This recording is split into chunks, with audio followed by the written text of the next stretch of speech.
Deep in the cold, silent expanse of space, where stars burned faintly like distant lanterns, a fleet of alien ships drifted cautiously through an asteroid field.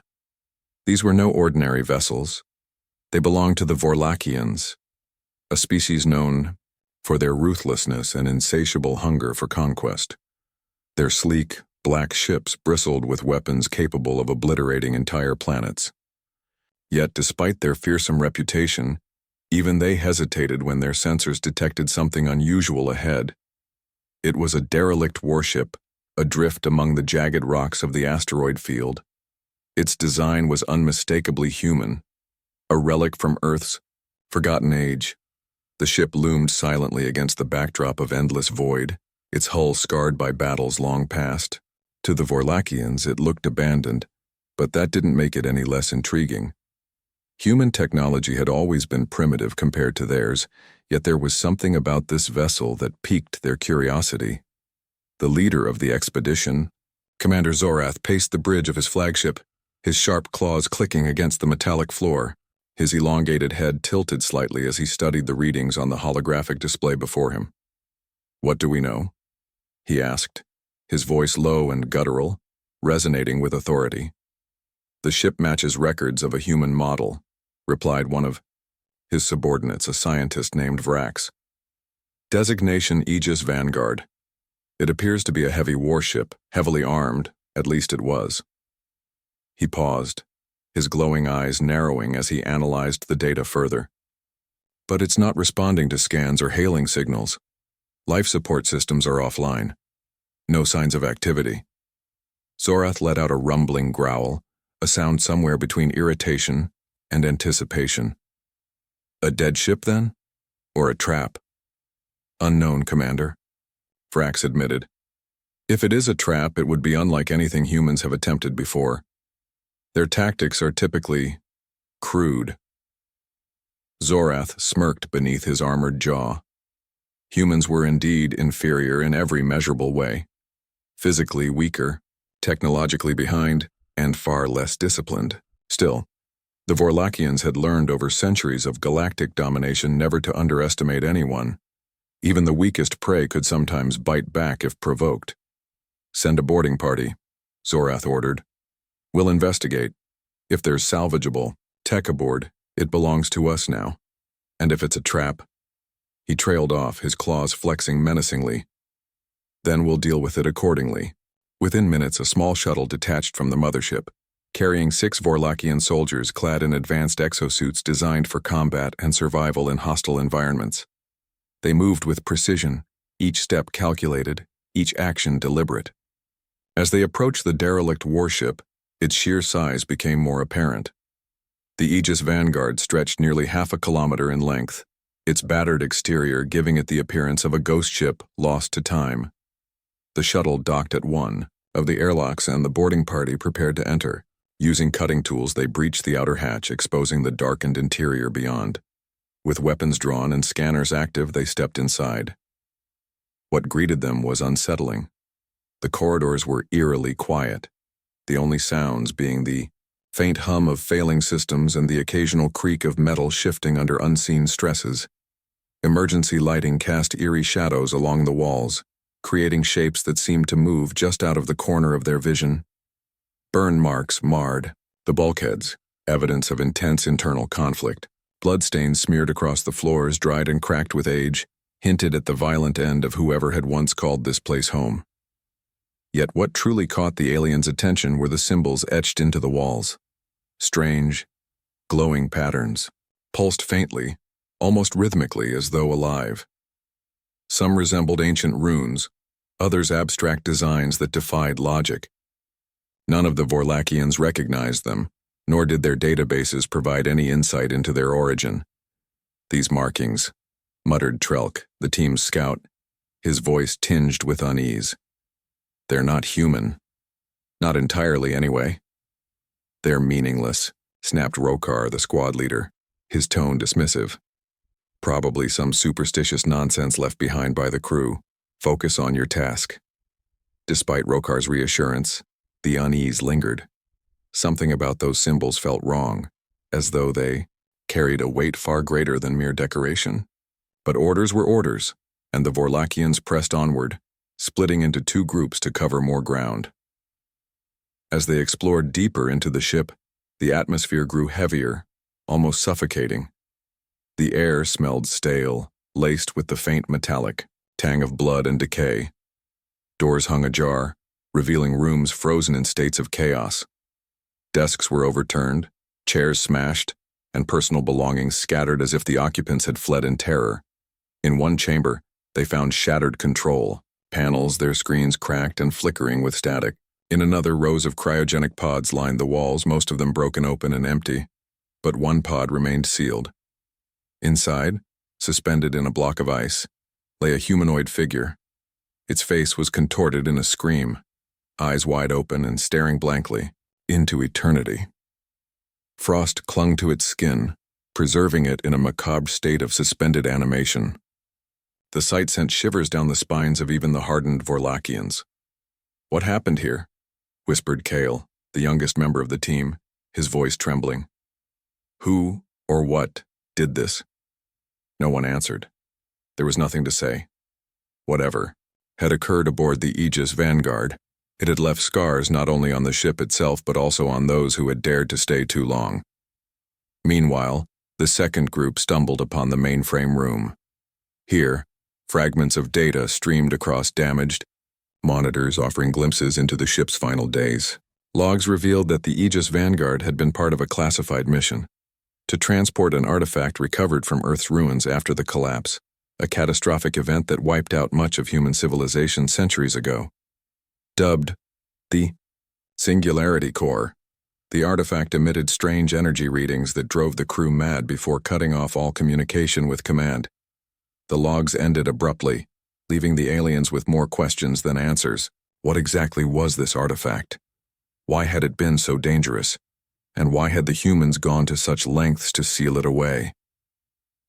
As the two groups reconvened near the central hub, none voiced their growing suspicions aloud. Each soldier carried their own burden of dread, though pride and discipline kept them from showing it.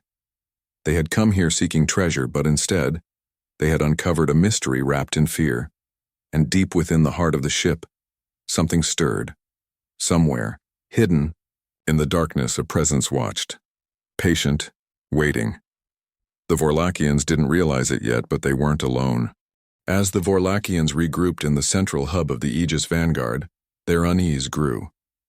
The ship was a labyrinth of shadows and silence, its empty halls whispering secrets they couldn't yet understand. The glowing symbols etched into the walls seemed to pulse more intensely now, as if reacting to their presence. Some of the aliens glanced at them nervously, while others tried to ignore the creeping sense that they were being watched. Commander Zorath's voice crackled over their comms, sharp and impatient. "Report your findings," he demanded. "What have you discovered?" Rokar, the squad leader, hesitated for a moment before replying. "The ship appears abandoned, Commander. Signs of heavy internal damage, possibly from combat or sabotage. We've found traces of blood and evidence of a panicked evacuation. There's also mention of an artifact, a singularity core, in the ship's logs." There was a pause on the other end of the line, followed by Zorath's growling response. "An artifact? Describe it." "We don't know much yet," Rokar admitted. "It's tied to Earth's ruins pre-collapse. Whatever it is, it caused significant problems for the crew. They sealed it away somewhere on board." Zorath's tone hardened. "Find it. If it holds value, it belongs to us. If not, destroy it. Do not waste time." With those orders ringing in their ears, the boarding party split up again, determined to locate the mysterious core. Each step took them deeper into the bowels of the ship, where the air grew colder and the atmosphere heavier. It wasn't just fear. It felt like the weight of something ancient pressing down on them. The cryogenic chamber 1 group, led by Trelk, ventured toward the cryogenic chamber they had partially explored earlier. The sight of the frozen figure still haunted them, but curiosity and greed drove them back. They needed answers, and perhaps this lone survivor could provide them. Trelk approached the intact pod cautiously. Frost clung to its surface, obscuring The occupant's features but the faint glow of life support systems indicated that the human inside was somehow still alive, or at least preserved. Using handheld scanners, the aliens examined the pod's interface, searching for any data that might reveal who this person was and why they had been left behind. "This isn't standard cryotech," muttered Vrax, the scientist accompanying the team. His clawed fingers tapped furiously against the scanner as he analyzed the readings. "The preservation method, it's experimental, primitive by our standards, but effective. Whoever this is, they were important enough to keep alive." "What, about the artifact?" asked Kyle, his young voice tinged with nervousness. "Could this be connected?" Vrax frowned. "Possibly, but we won't get answers here. Let's move on." Reluctantly, the group turned away from the pod, leaving the frozen figure behind. Yet as they exited the chamber, none of them noticed the faint twitch of the human's hand beneath the ice, or the way the glowing symbols on the walls brightened momentarily, as if acknowledging their departure. The mainframe room, the second. Group, led by Rokar, returned to the mainframe room to dig deeper into the fragmented logs. The screens flickered erratically, displaying snippets of text and distorted images. With each passing minute, the information became clearer, but no less disturbing. "Listen to this," said Drax, one of the technicians, as he pieced together a partial log entry. "Day 47, core activity increasing. Crew experiencing hallucinations. Some refuse to leave their quarters. Command has ordered containment protocols." He paused, scrolling through more data. Day 52, containment. Breached. Multiple casualties reported. Core influence spreading uncontrollably. Another fragment caught their attention. Warning. Entity detected. Not of this dimension. Repeat. Not of this dimension. Rokar snarled in frustration. "This is nonsense. Humans always let superstition cloud their judgment. Focus on practical details." But even he couldn't deny the chill running down his spine as he read another entry. Final transmission. Core must remain sealed. If released, all will burn. "What does that mean?" asked one of the soldiers, her voice trembling slightly. "Burn how?" Before anyone could answer, the lights in the room dimmed suddenly, plunging them into near darkness. For a brief moment, the only illumination came from the glowing symbols on the walls, which now pulsed rapidly, almost angrily. A low hum filled the air, growing louder until it vibrated through their exosuits. "Stay alert," Rokar barked, raising his weapon. "Something's wrong." The hum reached a crescendo, then stopped abruptly. Silence fell once more, broken only by the sound of their breathing. When the emergency lights returned, the screens were blank, their data wiped clean. Drax cursed under his breath. "We lost everything, all the logs. They're gone." Rokar clenched his jaw. "Then we find the core ourselves. Move out." The descent into unease as both groups continued their search. Strange occurrences began to escalate. Doors that should have opened smoothly slammed shut without warning. Corridors twisted impossibly, leading them in circles despite following the same path repeatedly. Whispers echoed through the vents, soft at first but growing louder and more insistent. At times they sounded like voices speaking in languages none of the Vorlakians recognized. At others they mimicked the aliens' own speech patterns, calling out their names or taunting them with cryptic phrases. "This place is playing tricks on us," muttered Kale, gripping his weapon tightly. "It's messing with our minds." "Focus," snapped Rokar. "We are Vorlakians. We do not succumb to fear." Yet even he struggled to maintain composure when the whispers began forming coherent words. Phrases like, "You shouldn't be here," and "leave while you can," echoed around, them sending shivers down their spines. Worse still, some of the aliens started seeing things. Shadowy figures darting just out of sight, reflections in puddles of water that didn't match their movements, or faces appearing briefly in the glowing symbols on the walls. One soldier, named Yorv, froze mid-step, staring at a bulkhead as though transfixed. "Do you see it?" he whispered hoarsely. "It's watching us. Jorv, snap out of it," Rokar shouted, grabbing him by the shoulder. "There's nothing there." But Jorv shook his head violently, backing away. No, it's real. It knows we're here. His panic spread quickly, infecting the rest of the team. Even the most disciplined among them found it harder to dismiss the growing sense of dread. The ship wasn't just abandoned, it was alive, and it didn't want them intruding. The artifact's location. Despite their mounting terror, the Vorlakians eventually pinpointed the location of the Singularity Core. Deep within the heart of the ship, hidden behind layers of reinforced bulkheads, lay a massive chamber bathed in an eerie blue light. In the center of the room floated a pulsating sphere, suspended within a shimmering containment field. Its surface shifted constantly, displaying colors and patterns that defied logic. It was beautiful and utterly alien. "This is it," Vrax breathed, awe mingling with apprehension in his voice. "The Singularity Core." Rokar stepped forward, his weapon trained on the artifact. "Disable the containment field. Let's take it back to the shuttle." "But, sir..." Drax hesitated, glancing nervously at the sphere. "The log said it's dangerous. Maybe we should leave it alone." Rokar glared at him. "We didn't come all this way to walk away empty-handed. Do your job." Reluctantly, Drax approached the control panel, his claws trembling as he worked. As he deactivated the containment field, a surge of energy rippled outward, knocking everyone off their feet. The glowing symbols on the walls erupted into blinding brightness, and the whispers transformed into deafening screams. In that moment, the Vorlakians realized their mistake. The artifact wasn't just a relic. It was a living, sentient force. And it was awake. The moment the containment field around the Singularity Core dropped, the atmosphere in the chamber shifted violently. The once stable sphere began to pulse erratically, its surface rippling with colors that defied comprehension, shifting from deep crimson to blinding gold, then into shades no Vorlakian eye could process. A wave of energy surged outward, knocking the boarding party off their feet and sending their equipment sparking wildly. For a few seconds, everything went silent. Then came the whispers. At first, they were faint, a soft murmur like wind brushing against metal. But within moments, the whispers grew louder, overlapping until they formed a cacophony of voices speaking in dozens of languages.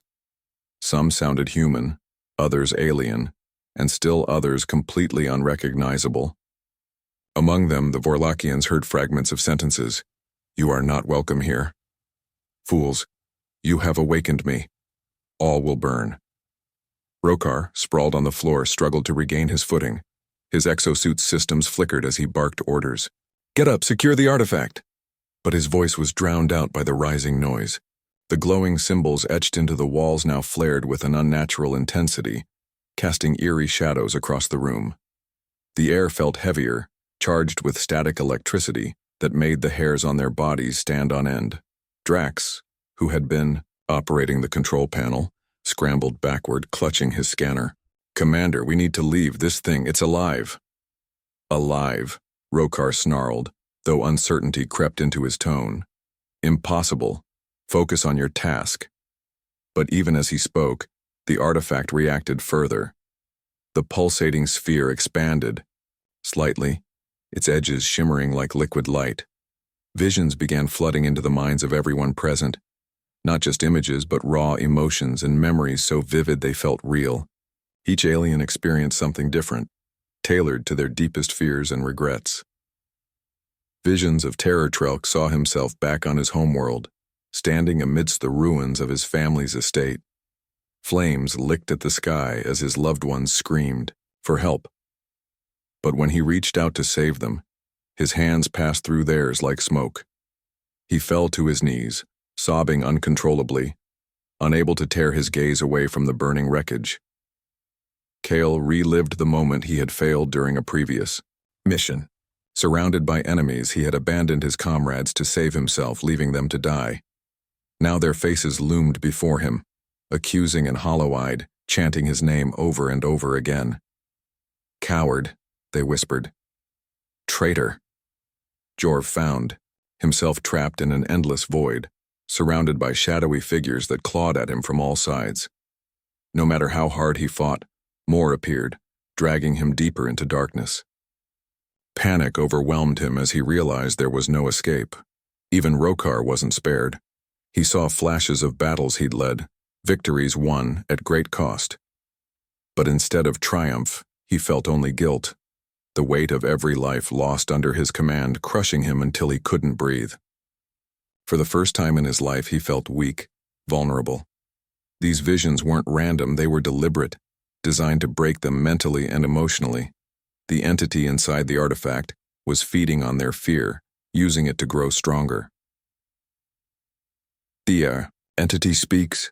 As the hallucinations intensified, the whispers coalesced into a single booming voice that reverberated through the chamber. It spoke in multiple languages simultaneously, each word layered atop another, creating a disorienting effect. Yet somehow, every Vorlakian understood what it said. "I am the singularity," the voice declared, cold and ancient. "I am the devourer of worlds, the end of civilizations. You dare disturb my rest?" The soldiers froze, paralyzed by the sheer magnitude of the presence speaking to them.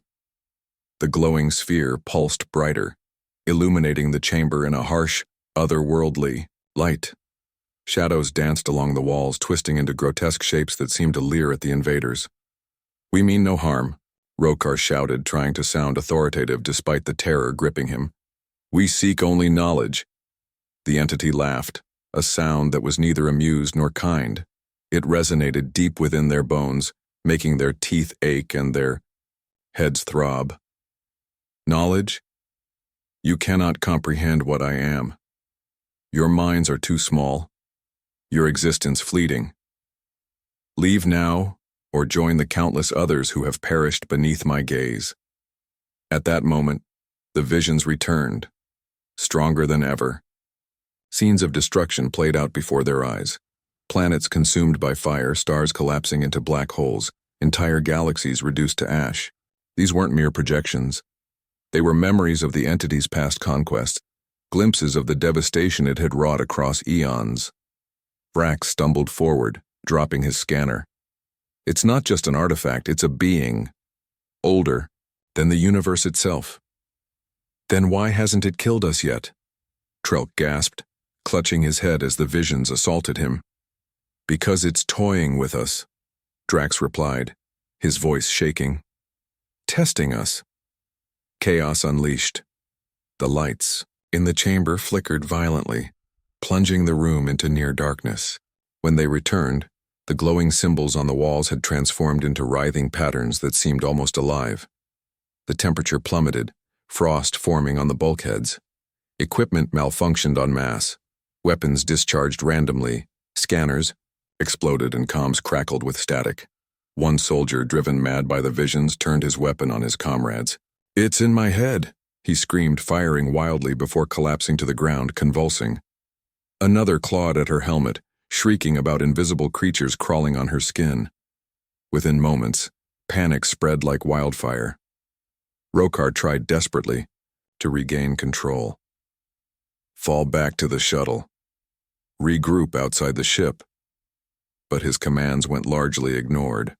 Most of the team was too consumed by terror to think clearly.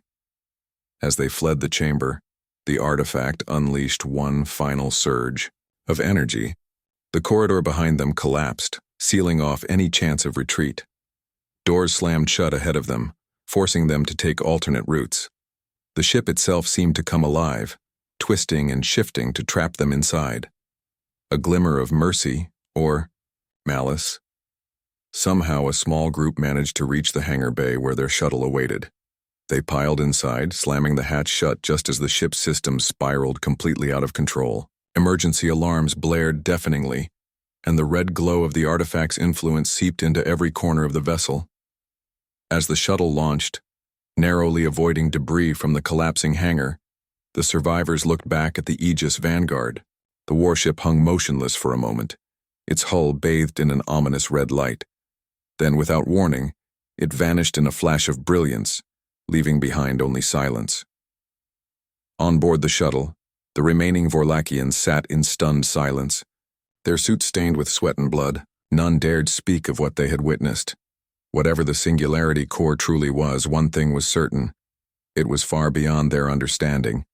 and far more dangerous than they could have imagined.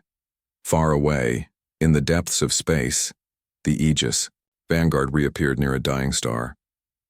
Inside, the artifact pulsed softly, content, for now. Humanity may have lost this battle, but the war was far from over. And somewhere, somehow, the remnants of mankind would rise again.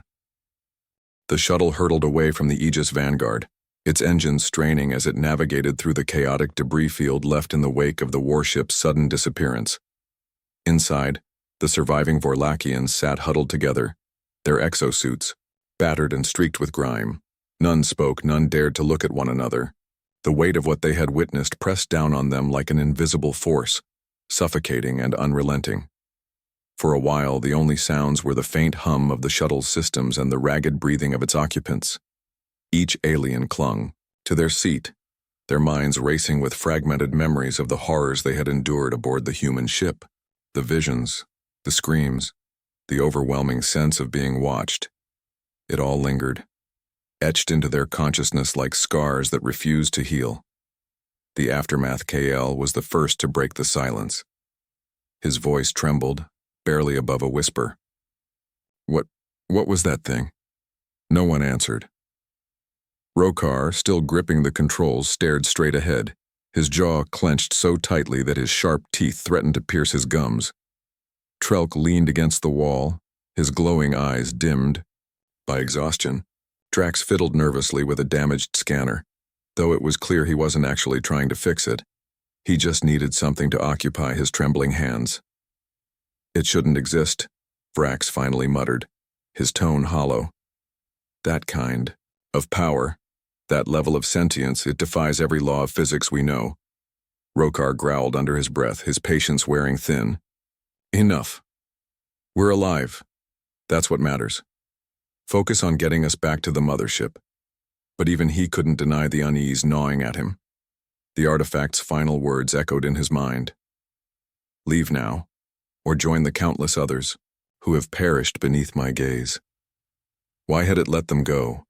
Was it mercy, or something far more sinister? The ship fights back as the shuttle sped further from the asteroid field. Strange occurrences began to plague them once again. Lights flickered erratically, casting the cabin into moments of darkness before snapping back on.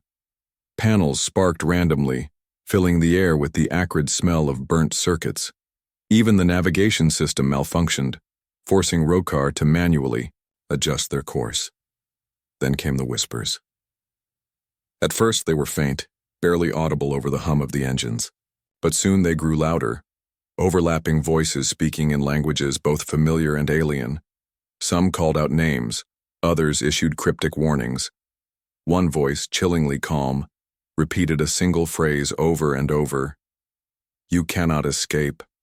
Trelk slammed his fist against the wall. Make it stop, he shouted, his composure cracking. It's following us. It can't follow us, Rokar snapped, though doubt crept into his voice. We're leaving the ship behind. Whatever happened there stays there.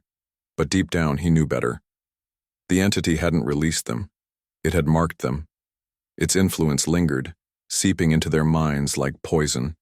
Hallucinations returned with a vengeance, more vivid and invasive than before. This time they weren't limited to individual visions. They affected everyone simultaneously, blurring the line between reality and nightmare. Drax screamed as shadowy tendrils seemed to burst from the walls, wrapping around his arms and legs. He thrashed wildly, shouting for help, but when the others turned to look, there was nothing there, just empty space. Yet to Drax, the pain felt real, agonizing. Kale saw faces materialize in the reflective surfaces of the shuttle's windows. They were twisted versions of his own face, contorted in expressions of rage and despair. You failed them, the faces hissed. You always fail. Even Rokar wasn't immune. As he piloted the shuttle, he caught glimpses of ghostly figures sitting in the seats beside him, members of his squad who had died aboard the Aegis Vanguard. Their lifeless eyes stared at him accusingly. You led us to our deaths, they whispered. You abandoned us. Each hallucination preyed on their deepest fears, amplifying guilt, regret, and paranoia until none of them could tell what was real anymore. The shuttle became a prison of their own minds, haunted by phantoms conjured by the artifact's lingering presence. Paranoia takes hold. With each passing minute, trust among the survivors eroded. Accusations flew as paranoia took root. When Kale accidentally bumped into Trelk, the latter lashed out, shoving him violently. "Watch where you're going," Trelk snarled, his claws bared. "Or are you working with it?" "I'm not working with anything," Kale shot back, panic rising in his voice. "I'm just trying to survive." Vrax attempted to mediate, raising his hands placatingly. "Calm down, both of you. Fighting won't help us." But Rokar cut him off with a roar. "Enough. Everyone shut up and sit still. We're almost to the mothership." His authority barely held them together. Fear had taken hold, turning allies into potential threats. Every sound, every movement sparked suspicion. Had the artifact infected them? Were they carrying its influence back to their people? Reaching the hangar when the shuttle finally docked with the mothership, relief washed over the survivors. For about 3 seconds. As the hangar doors opened, revealing the sleek interior of the Vorlakian vessel, they realized something was wrong. The crew waiting to greet them stood frozen, staring at the shuttle with wide, horrified eyes. "What is this?" Rokar demanded, stepping out cautiously. "Why are you looking at us like that?" One of the crew members pointed a trembling claw toward the shuttle's interior. Following his gaze, the survivors turned and froze. Inside the shuttle, scorch marks covered the walls as if the craft had been engulfed in flames. Frost clung to the seats and control panels despite the lack of any cold source. And etched into the floor, glowing faintly, were the same symbols they had seen aboard the Aegis Vanguard. Somehow, the artifact's influence had followed them home. Before anyone could react, alarms blared throughout the ship. Emergency protocols locked down the hangar, sealing the survivors inside. Over the intercom, Commander Zorath's voice boomed, filled with equal parts anger and dread. "You brought it here," he growled. "Whatever it is, whatever you did, you've doomed us all." Rokar opened his mouth to protest, but no words came out. For the first time in his life, he felt truly powerless. The artifact hadn't just marked them, it had claimed them. Far away, near the dying star, the Aegis Vanguard drifted silently, its glowing symbols pulsing softly. The Singularity core rested peacefully within its chamber, content. For now. It had tested the invaders, toyed with them, and let them flee. But it wasn't finished yet. Somewhere, somehow, the remnants of humanity would rise again. And when they did, they would face the entity they once feared and decide whether to destroy it or harness its power. The hangar aboard the Vorlakian mothership was eerily silent, save for the faint hum of emergency systems and the distant echo of alarms. The survivors of the Aegis Vanguard mission stood frozen, their exosuits stained with sweat and blood, their faces masks of terror. They stared at the glowing symbols etched into the floor of the shuttle, a sinister reminder that the artifact's influence had followed them home. Commander Zorath's voice crackled over the intercom again, cold and furious. "Contain yourselves. Do not move. Security teams are en route." But his words offered little comfort. The crew outside the hangar watched in horrified fascination as frost began spreading from the shuttle, creeping along the metallic walls like an icy plague. The air grew colder, and the glowing symbols pulsed brighter, almost as if they were alive, mocking them. Rokar clenched his fists, trying to maintain some semblance of control, but even he couldn't deny the dread sinking into his core. "This isn't possible," he muttered under his breath. "It was on the ship. It should have stayed there." Vrax, trembling violently, pointed a clawed finger toward the shuttle's interior. "Look." His voice was barely audible, choked with fear. Inside, the glowing symbols had begun to shift, rearranging themselves into new patterns. These weren't random markings. They formed words, written in multiple languages, including the Vorlakians' own tongue. The message was clear. You cannot escape me. Panic spreads before anyone could react. Chaos erupted. The glowing symbols flared with blinding intensity, and a wave of energy surged outward from the shuttle, knocking everyone off their feet. Lights across the hangar flickered wildly, plunging the area into near darkness. When they returned, the scene was worse than before. The walls of the hangar were now covered in the same pulsating symbols, spreading like a virus. Equipment malfunctioned, weapons discharged randomly, and the temperature plummeted further. Frost coated every surface, and the air felt heavy, charged with static electricity. It was as though the artifact's presence had infected the entire ship. Outside the hangar, the rest of the crew scrambled to contain the situation. Security teams armed with advanced weaponry approached cautiously, but none dared step inside. Instead, they sealed the hangar completely, trapping the survivors within. Zorath's voice boomed once more, tinged with desperation. "Report. What is happening?" "It's here," Rokar shouted back, his voice cracking. "The artifact, it's controlling everything." There was a long pause, followed by Zorath's growl of frustration. "Then destroy it. Use whatever means necessary. But how do you destroy something that defies the laws of reality?" The survivors exchanged panicked glances, realizing they had no answers. Their weapons were useless against an entity that existed beyond comprehension. The final vision, as the minutes dragged on, the hallucinations returned with renewed ferocity. This time, they weren't limited to individual experiences. They engulfed the entire group simultaneously, blending their fears into a shared nightmare. They saw visions of their homeworld consumed by fire, its skies choked with ash. Billions of their people screamed as shadowy tendrils snaked through cities, dragging them into oblivion. Stars collapsed, planets shattered, and galaxies burned, all while the Singularity Core loomed in the background, pulsating with malevolent glee. Through it all, the entity's voice echoed in their minds, layered with countless others. "You sought my power," it intoned, cold and ancient. "Now witness the cost." One by one, the survivors fell to their knees, overwhelmed by despair. Trelk clutched his head, screaming until his voice gave out. Kale curled into a ball, sobbing uncontrollably. Even Rokar, the hardened squad leader, collapsed under the weight of the vision, his body racked with sobs. Only Vrax remained standing, though barely. His glowing eyes darted around the hangar, searching for any sign of hope. And then, amidst the chaos, he noticed something strange. The glowing symbols on the walls were beginning to fade. A glimmer of hope or betrayal. At first, Vrax thought it was another trick, another cruel twist devised by the entity to toy with them. But as the symbols dimmed further, the oppressive atmosphere in the hangar lessened slightly. The frost receded, and the temperature rose, marginally.